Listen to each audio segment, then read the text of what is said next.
guys, it's Melissa. I have had a lot of questions about my wrenches that I use, so I thought I'd make a video on the wrenches that I find particularly useful and I think every mechanic, especially a heavy equipment mechanic, should have in their toolbox. The first thing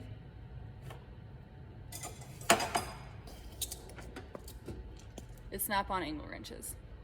So I have from 3/8 to 1 1/4, but you have to buy snap-on.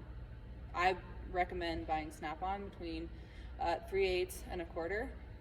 These are incredibly helpful with hydraulic fittings and all kinds of things. These are invaluable, and snap-on actually has a patent on these angles, and that is why I tell you that you should only use the snap-on angle wrenches.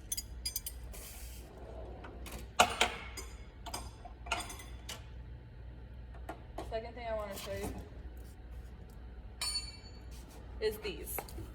So these are, I don't really know what they're actually supposed to be called, but I call them the Wrench Buddy. They actually fit around wrenches, and I can show you that.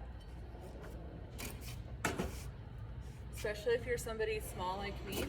This big one is awesome because my Pittsburgh angle wrenches and my Pittsburgh jumbo wrenches, this fits over. That is super cool, and I love this wrench. And I love this tool. This is also invaluable to me. It's a little expensive, but it's totally worth it. It also has a square drive on the end. This is actually 3/4 on this one. It's 1/2 inch on the small one.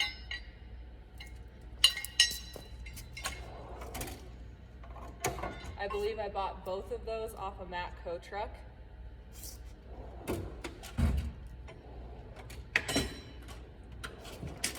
The other thing I feel like you should have in your wrench drawer, now this is anything after just the standard wrench sets that you should already have, is, I'll show you these.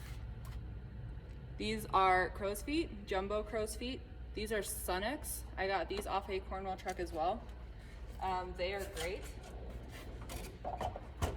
I also have this set. I have from 1 inch to 2 inch. Those are also invaluable for hydraulic fittings, especially on the infamous grader pip. Those work amazing for the 1 height attenuator line. I love those. The other specialty tool I want to show you guys is this. I got this off a Matco truck. This is a double-ended flexing ratcheting wrench. I love these. The thing that I use mainly this for is a 16mm for bell housing bolts on grader transmissions. I've had to remove a couple engines to reseal that and reseal rear main seals, and this is invaluable. Those bolts are tight, and it's not really in a spot that you can get a ratchet on with a socket, so these are great. The next specialty tool, and probably the last one for today out of my wrench drawer, is these half moon wrenches.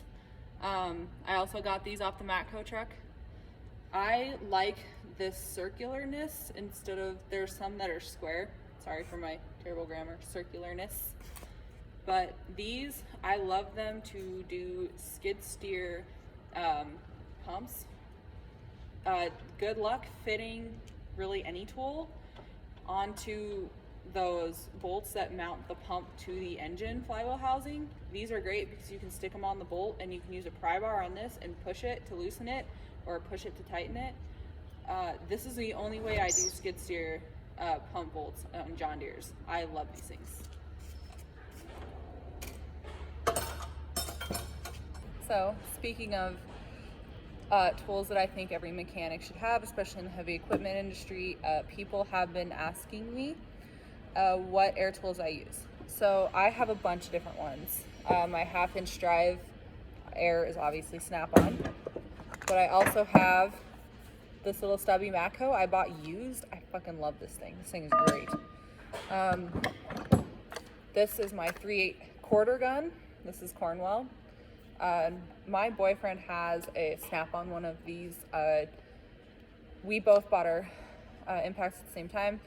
This is like way lighter than the Snap-on one. I actually really like this, especially for people my size. It's got the same power as his, and it's lighter. It's not like this giant behemoth of a fucking air tool. So that's really nice. The last air tool that I have is this. This is my air hammer, obviously Snap-on. I recommend only Snap-on for air hammers. I've seen a lot of bad things happen to other ones. This one's great. I've had this one for like 5 years. So it's done me really well.